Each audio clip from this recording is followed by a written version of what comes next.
In Lesson 12, we're going to go from ratio tables to double number lines. Your objective for this lesson is that you'll be able to create equivalent ratios using a ratio table and represent these ratios on a double number line.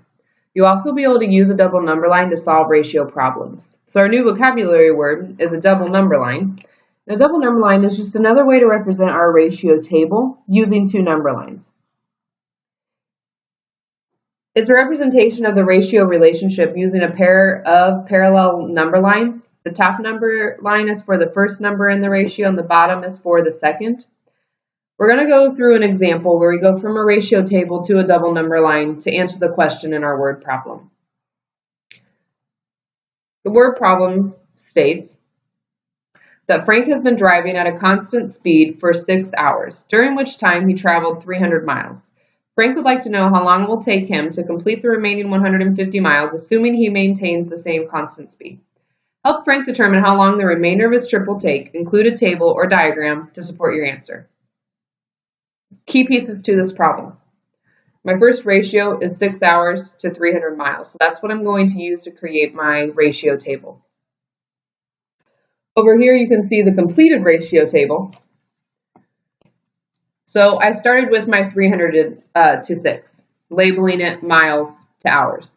Before I can complete my ratio table, I need to determine what my additive is so that I know what my ratio table, how my ratio table will grow. The way you do that is you find the value, which we did a lot yesterday. So the ratio was 306 miles to hours. My fraction, or the value, would be 300 over 6, but that can be simplified, and we can simplify it by 6. 300 divided by 6 gave me 50. 6 divided by 6 gave me 1, and that's 50 miles for 1 hour, my value being 50. The rate then, we can say, was 50 miles per hour because of the 1.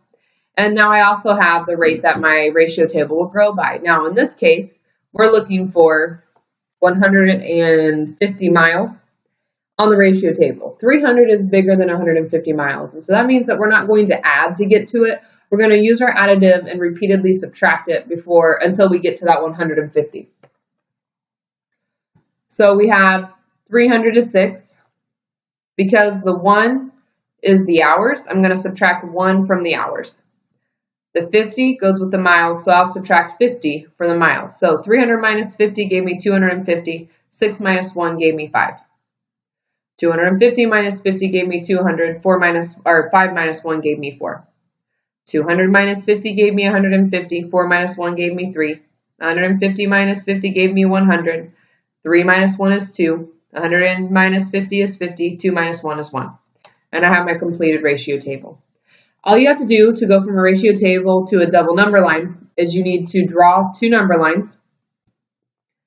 My top number line stood for my first column, which was miles, which is right here. So I have a number line that goes across right there with the numbers that were at my miles starting at 0.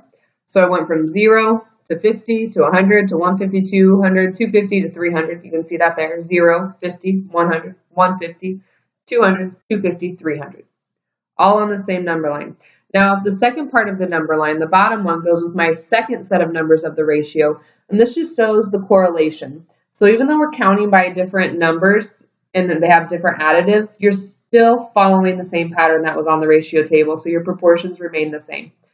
So it was just from a 0, 1, 2, 3, 4, 5, 6, and my question was about 150 miles. And so I go to my double number line and I find where 150 miles was, which is right here. I circled it so I know what my ratio will be, and it goes with 3, which was hours.